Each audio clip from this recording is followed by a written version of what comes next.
বাংলাদেশে। তারপর দিকে দিকে ছড়িয়ে যায়।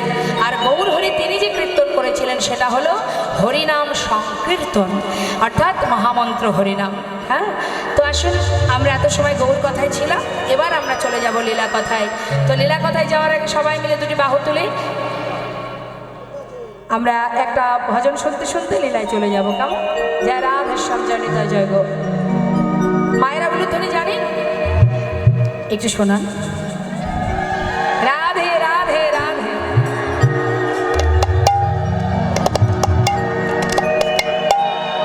বাহ, খুব সুন্দর। চলো চলো চলে যা। আচ্ছা, কে কে গেছেন বৃন্দাবনে একটু দেখি হাত তুলে দেখা। যাওয়া হয়নি? বলুন তো বৃন্দাবনের সরকারকে। রাধে রাধে, খুব সুন্দর বললেন। চলো চলো চলে যা। কোথায়?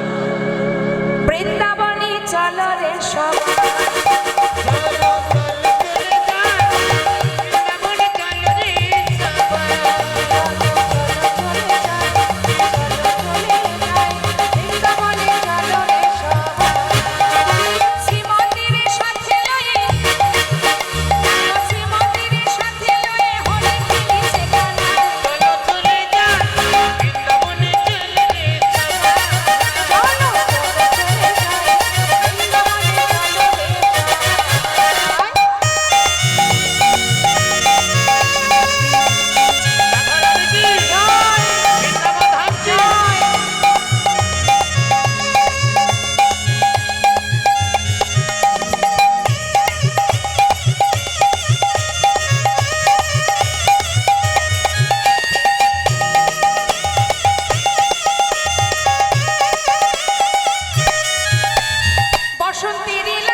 সবাই কিন্তু জয় দেন।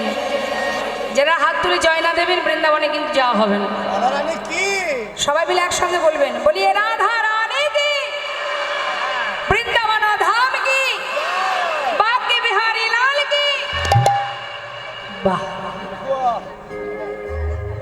ভিতরে একটু জোর রাখতে হবে তো, ঠিকঠাক না ডাকলে আসবে না, তাই না মা?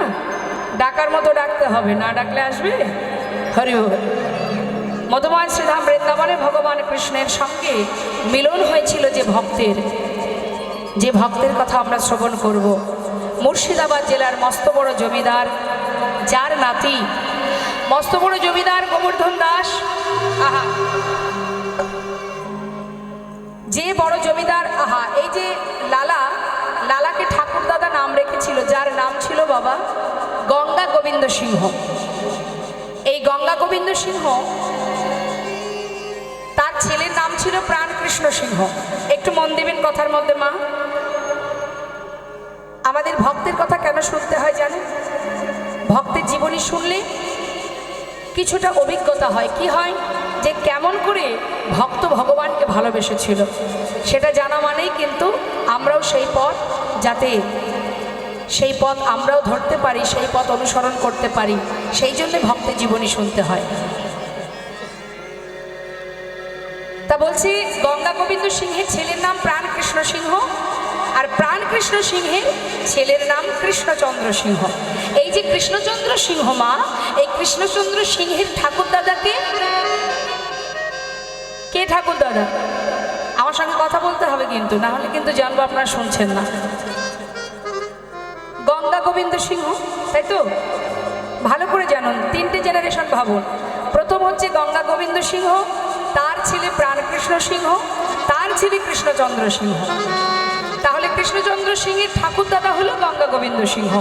এই ঠাকুরদাদা ভালোবেসে নাম দিয়েছিল লালা। তা এই লালা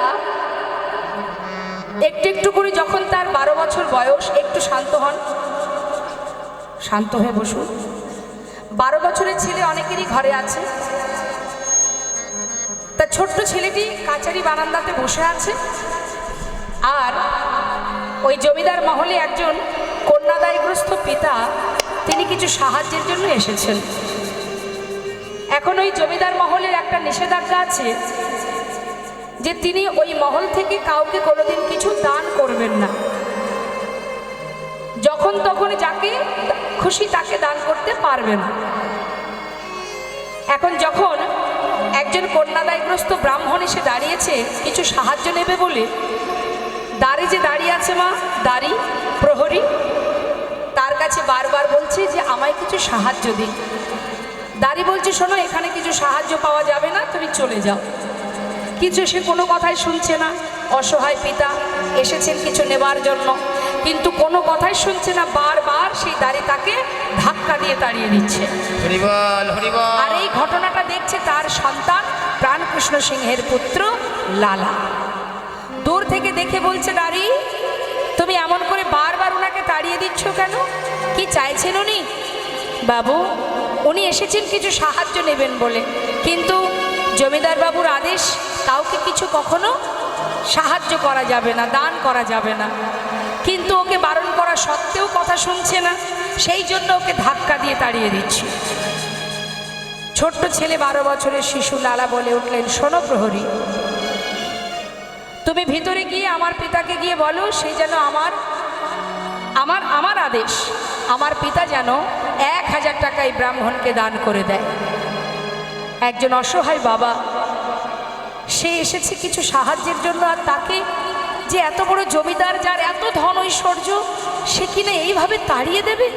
যাও, আমি আদেশ করছি 1000 টাকা যেন আমার পিতা এই ব্রাহ্মণকে দান করে। ভিতরে যেই না প্রহরী গেছে, সেই কথা শোনা মাত্রই বলে উঠলেন, এত বড় স্পর্ধা আমার পুত্রের, 12 বছরের শিশু, সে কিনা আমার উপরে আদেশ করে, জমিদারের উপরে আদেশ করে। পিতার বাক্য লঙ্ঘন করেছে সন্তান, তাই 1000 টাকা ওই ব্রাহ্মণকে দিয়ে এসো। যেহেতু আমার সন্তান বলেছে, সন্তান যেহেতু বলেছে, একটা সম্মানের ব্যাপার। 1000 টাকা ওই ব্রাহ্মণকে দিয়ে আমার পুত্রকে ভালো মতো বুঝিয়ে এসো, যতদিন নিজে রোজগার করতে না শিখবে, ততদিন পিতৃ সম্পদ দান করবার সাহসটুকু যেন না দেখায়।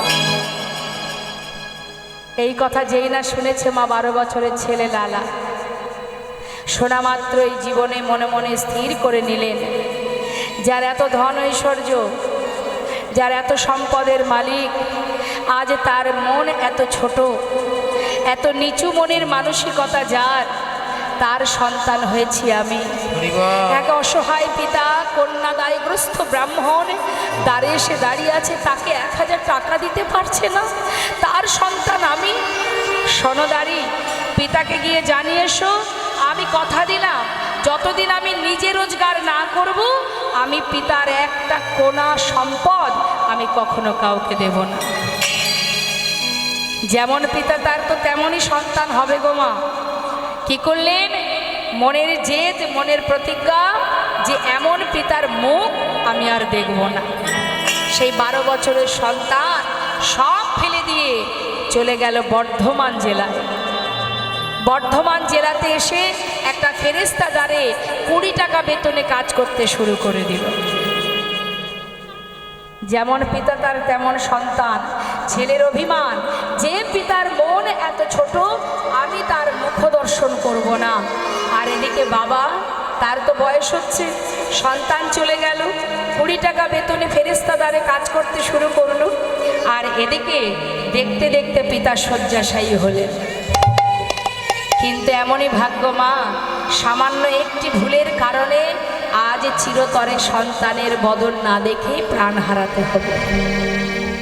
সমস্ত এলাকাবাসী, প্রজাবর্গ সবাইকে পাঠিয়ে সন্তানকে ফিরিয়ে আনার চেষ্টা করলো, কিন্তু কোনো মতেই ছেলে ফিরল না।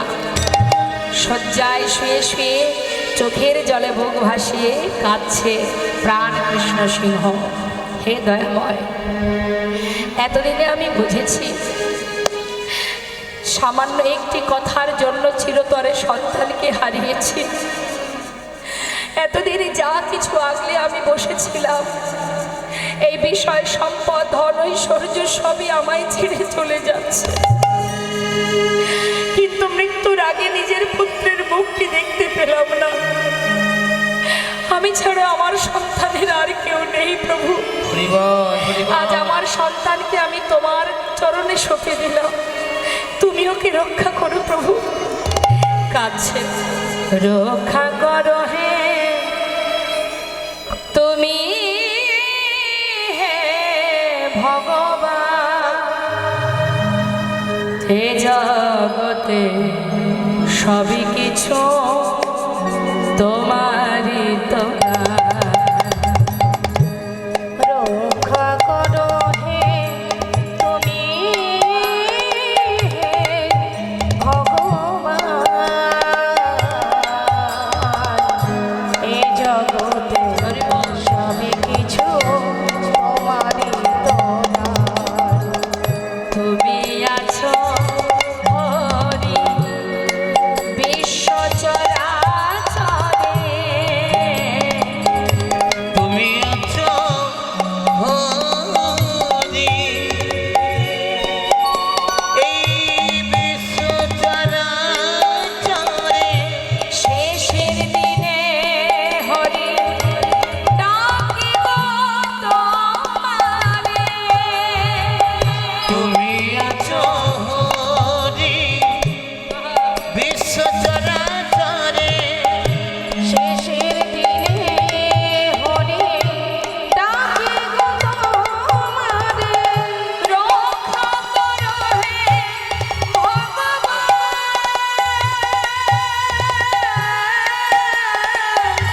রক্ষা করো হে ভগবান। রক্ষা করো হে ভগবান। রক্ষা করো হে তুমি, হে ভগবান। বলো হে জগতে সবই কিছু তোমারই তো দান। বলো হে জগতে সবই কিছু তোমারই তো দান। আমরা যখন মোহে ডুবে যাই না মা, আমরা ভাবি সবই আমার, কিন্তু যখন আমাদের অন্তিম সময় আসে তখন আমাদের চৈতন্য হয় যে এ জগতে যা কিছু আমি পেয়েছি সবই তোমারই দান। নিতাই গৌর হরি বল। যেদিন আমরা ইহজগতের সম্পদের প্রতি মোহমায়া থাকবে না, তখন কিন্তু মা আমরা বুঝতে পারবো যে কোনটি আমার আর কোনটি আমার নয়। কিন্তু যত সময় এই পার্থিব জগতের বিষয় সম্পদের মধ্যে আকৃষ্ট হয়ে যাব, তত সময় কিন্তু মা আমার আমার করে আমাদের গোনাদিন ফুরিয়ে যাবে, আর কোনটি সার কোনটি অসার সেটা বোঝা হবে না। যে প্রাণকৃষ্ণ সিংহ এতদিন টাকা পয়সা বিষয় সম্পদ এক অসহায় পিতাকে দিতে না পেরে আমার আমার করে রেখেছিল, আজ সেই প্রাণকৃষ্ণ সিংহ কেঁদে কেঁদে বলছে, এ জগতে সব কিছু তোমারই দান, তুমি দিয়েছ, তুমি এই বিশ্ব চরাচরে আছো, তুমি আমার সন্তানকে রক্ষা করো। প্রাণকৃষ্ণ সিংহ কাঁদতে কাঁদতে যখন তার প্রাণ পাখিটা উড়ে চলে গেল, সেই খবর চলে গেল তার সন্তানের কানে। সমস্ত প্রজাবর্গ গিয়ে বললেন, বাবু, যার প্রতি আপনার অভিমান সে তো চলে গেছে, এবার আপনি ঘরে ফিরে চলুন, তাহলে জমিদারি কে রক্ষা করবে। খবর পেয়ে প্রাণকৃষ্ণ সিংহের পুত্র মানে লালা ফিরে এলো। ফিরে এসে সমস্ত জমিদারি হিসাব নিকাশ বুঝে নিয়ে জমিদারি রক্ষা করতে শুরু করে দিল। দেখতে দেখতে উপযুক্ত বিবাহের বয়স হয়েছে, তাই সুকন্যার সন্ধান করে ভালো একটা দিন দেখে লালার বিবাহ দিল। বিবাহের পর সুখে স্বাচ্ছন্দ্যে দিন কাটে, আনন্দে দিন যায়। কিছুদিন পর তার একটি পুত্র সন্তান হলো। ছেলের নাম রাখলো ভগবানের নামে, নারায়ণ। আবার লালার একটি পালিতা কন্যা আছে মা, যার নাম রেখেছে সুমতি। তাহলে সংসারে মাত্র 4 জন, জমিদারি রক্ষা করছে আর সুখে স্বাচ্ছন্দ্যে দিন কেটে যাচ্ছে। কিন্তু দেখুন, এইভাবে দিন কাটতে কাটতে হঠাৎ তার ভিতরে একটু একটু করে ত্যাগের সৃষ্টি হয়। যত সময় তোমার ভিতরে ত্যাগের সৃষ্টি না হবে, তত সময় কিন্তু তোমার চৈতন্য চেতনা আসবে না। তাই দেখুন, ত্যাগ কিভাবে হচ্ছে, কোথা থেকে হচ্ছে। এই যে সুন্দর হরিবাসরে আপনারা বসে আছেন, ঘন্টার পর ঘন্টা কৃষ্ণ নাম শ্রবণ করছেন, বসে আছেন, নিশ্চয়ই আমাকে দেখার জন্য বসে নেই, বসেছেন কৃষ্ণ নাম শোনার জন্য।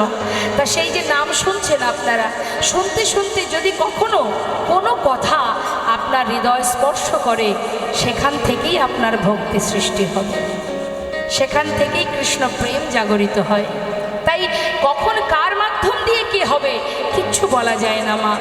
আজ দেখুন, লালা এত সুখে আছে, জমিদারি রক্ষা করছে, ধন ঐশ্বর্যে পরিপূর্ণ, সংসারে সুখ, মহা সুখে আছে। হঠাৎ এক ভিখারি দ্বারে এসেছে ভিক্ষা নেবে বলে। এখন লালা কি করেছে, নিজে সেই সদর দরজায় দাঁড়িয়ে ভিখারিকে বলছে, ভিখারি তুমি ভিক্ষা করো, কেন করো ভিক্ষা? তখন সেই ভিখারি বলছে, বাবু আমি ভিক্ষা করি কেন, শোনো। বাবু গো, বাবু গো,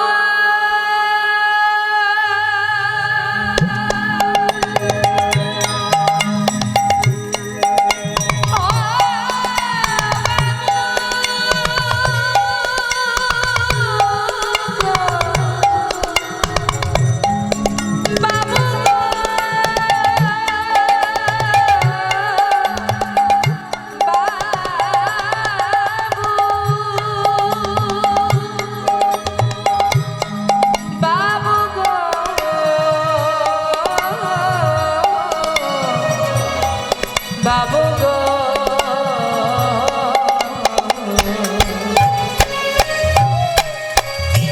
আমি হলাম কি দিন ভিখারি। বলে ও গো বাবু,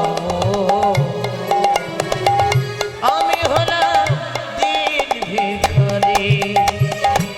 বাবু আমি ভিক্ষা করি কেন জানো?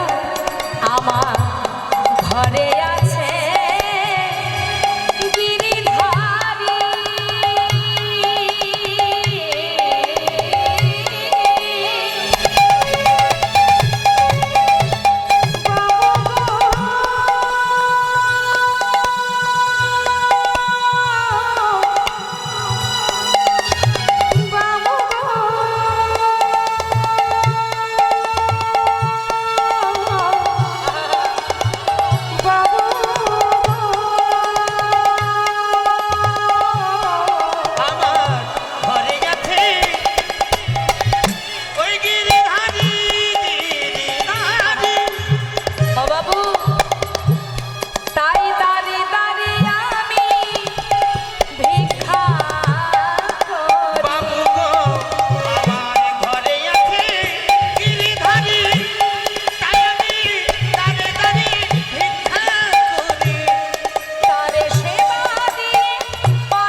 বলে ও গো বাবু আমি হলাম দিন ভিখারি।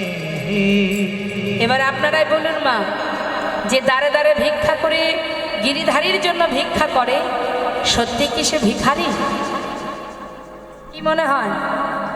দাঁড়ে দাঁড়ে যে ভিক্ষা করে গোবিন্দ সেবা দেওয়ার জন্য, সে কি ভিখারি মনে হয়? ভিখারি কে? যারা ইহজগতের ধন ঐশ্বর্যের সিংহাসনে বসে আছে। যেদিন সময় হবে ওই 5 তালা থেকে ঘাড় ধাক্কা দিয়ে একেবারে তুলসী তলায় নিয়ে এসে উপস্থিত করবে। কিন্তু যে জন কৃষ্ণ ধনে ধনী, গৌর ধনে ধনী, যে জন ভগবানের জন্য ভিক্ষা করে, প্রভু সেবার জন্য ভিক্ষা করে, তার প্রমাণ অনেক আছে। যেমন কৃষ্ণের প্রিয় সখা সুদামা একটু একটু করে জীবনের সব সুখ কেড়ে নিয়েছিলেন গোবিন্দ। কেড়ে নিয়ে তার স্ত্রী, তার সন্তানদের নিয়ে গাছতলাতে জীবন কাটিয়েছে। অবশেষে সেই সুদামা বসেছিল দ্বারকায় ভগবান কৃষ্ণের সেই সোনার রাজ সিংহাসনে। তাহলে যে গাছতলাতে জীবন কাটিয়েছে তার জায়গা হলো সোনার সিংহাসনে, আর আমরা যে স্বাদের 5 তালা বিল্ডিং তৈরি করে এসি ঘরের মধ্যে দিন কাটাচ্ছি, সময় যেদিন হবে সেদিন সেখান থেকে ধাক্কা দিয়ে নিচে নামিয়ে দেবে। অর্থাৎ জগতে সেই হচ্ছে ধনী যে জন কৃষ্ণ ধনে ধনী, যে জন প্রভুর নামের ধনে ধনী, সেই তো হচ্ছে মহাধনে ধনী। আর আমরা যে ধনের ধনী, আজ আছে কাল থাকবে না। আজ যেখানে আমি মালিকানা করছি, কিছুদিন পর দেখবেন আমার ওই আসনে আর একজন এসে বসেছে, সে হলো আমার সন্তান। তাই তো বাবা? আবার আজ যেখানে আমি মালিকানা করছি, তার আগে আর একজন ছিল, সে কে ছিল? আমার পিতা ছিল। পিতা নেই তাই আজ আমি বসেছি, আবার আমি যখন থাকবো না আমার ছেলে এসে বসবে। তাহলে এগুলো তো আমার নয়। যেখানকার জিনিস, ব্যাংকের টাকা ব্যাংকে থাকবে, বাড়ি গাড়ি যে যেখানে আছে সেখানেই পড়ে থাকবে, আমাকে শূন্য হাতে চলে যেতে হবে। এবার সেখানে গিয়ে বিচার হবে, বাছাই হবে। যারা মাছ ধরতে যায়, ধীবর যারা মাছ ধরতে যখন যায়, জাল ফেলা মাত্রই জালের মধ্যে যত মাছ ওঠে সব নিয়ে বাজারে বিক্রি করে দেয়, তাই না মা? কিন্তু যদি কখনো মনে মনে ভাবে যে আজ আমি একটা মাছ খাবো, তখন কি আর ওই যেটা পাবে সেটা নিয়ে ঘরে যাবে? তখন কিন্তু বাজবে, বেছে বেছে নেবে, এটা না ওটা, এটা না ওটা, না এটা নেব না। যেটা নিতে মন চাইবে না আবার সেটা জলে ফেলে দেবে। এইভাবে বাছাবাছি করে বেছে যেটা তার পছন্দ হবে সেটা নিয়ে ঘরে যাবে। হরি হরি। তা ঠিক তদ্রূপ আমাদেরও বিচার সবাই সেখানে গিয়ে ভগবান বাছাই করবে। যে জন ভিখারি হয়ে দাঁড়ে দাঁড়ে ভিক্ষা করে, কৃষ্ণ নাম করে ভিক্ষা করে ভগবানের সেবা দিয়ে দিন কাটিয়েছে, ভগবান তাকে নেবে, না ধন ঐশ্বর্যের মালিকানা করে দিন অন্তে ভগবানকে সেবা দেওয়ার সময় হয় না, মায়ার বালিশ মাথায় দিয়ে মনের শোকে ঘুমাচ্ছি আমরা, আমাদেরকে নেবে মনে হয়? কাকে নেবে? হরি বল। যেই দেখবে সবাই আমরা ভগবানকে ভালোবাসি, কিন্তু তার মধ্যে ভালো আর মন্দ থাকে না মা? 1 নম্বর 2 নম্বর স্পেশাল থাকে না?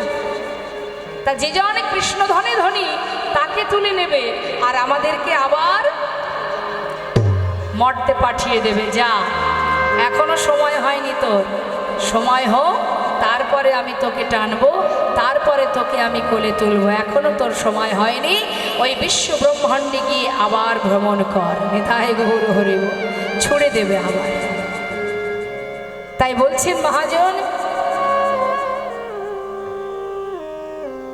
আজ দাঁড়ে দাঁড়ে ভিক্ষা করে সেই ভিখারি গিরিধারী সেবা দিয়ে তারপরে প্রসাদ পায়। লালা বলছে, দাঁড়াও ভিখারি, অপেক্ষা করো। অনেক দামি দামি রত্ন মা একটা সুন্দর কাপড়ের মধ্যে পুটুলি বেঁধে ভিখারিকে দিয়ে বলছে, নাও ভিখারি, এটাতে কি আছে বাবু? দামি রত্ন আছে, নিয়ে যাও, তোমার কাজে লাগবে। ঠিক আছে, তাহলে আমি আসি বাবু। এই বলে যখন মাথায় করে নিয়ে যাচ্ছে, কিছুটা পথ যাবার পর সেটাকে আবার জঙ্গলের মধ্যে ছুঁড়ে ফেলে দিয়ে, এখন লালা দূর থেকে এই ঘটনাটা দেখে চিৎকার করে বলে উঠলেন, আয় ভিখারি,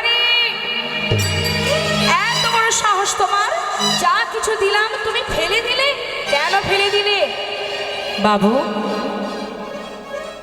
অপরাধ নেবেন না। আপনার দেয়া